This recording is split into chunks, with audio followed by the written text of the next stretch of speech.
ඔබ සියලු දෙනාට ජේසු පිහිටයි.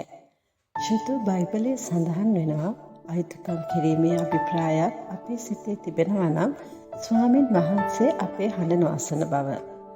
ඉතින් මගේ ප්‍රේමවන්ත සහෝදර සහෝදරියනි, ඔබ යම් කෙනෙකුට විරුද්ධව අයිතිකමක් කරන සිතුවිල්ලක් තිබුණත් ඇති ඔබේ ආඥා හඬ උන්වහන්සේ නොඅසා සිටින්නට. ඔබට වැරදි කරපු කෙනෙකුට හෝ ඔබව වේදනාවට පත් කරපු කෙනෙකු සිටිනවා නම් ඔබ ඔවුන්ගෙන් පලිගන්නට යන්න එපා. ඔවුන්ට විරුද්ධව සැලසුම් ඇති කරන්නට එපා. එසේ ඔබ සිතුවහොත් ඔබ කරන කිසිම දෙයක් සඵල වෙන්නට යන්නේ නැහැ. ඔබ යම් කාරණාවන් වෙනුවෙන් බොහෝ කලක සිට යාඥා කරනවද? තවමත් ඔබට පිළිතුරු ලැබිලා නැද්ද?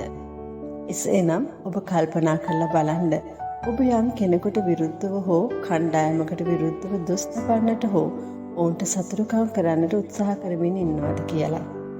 ඔබගේ සිතේ එවැනි අදහස් සිතුවිලි ඇත්නම් අද ඉවත් කරගෙන පසුතැවිලි වී ඔවුන්ට සමාව දී අත්හරින්න.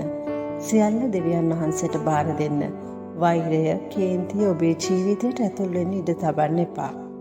සමාව දී අත්හරින්න පිණිස උතුම් ආත්මයක් අපේ ප්‍රේමණීය පියාණන්ගෙන් ඉල්ලා සිටින්න. ඔබ නිදහස් වී ඔබේ යාඥාවට පිළිතුරු ලබා ගන්න. ඔබට ජේසු පිහිටයි.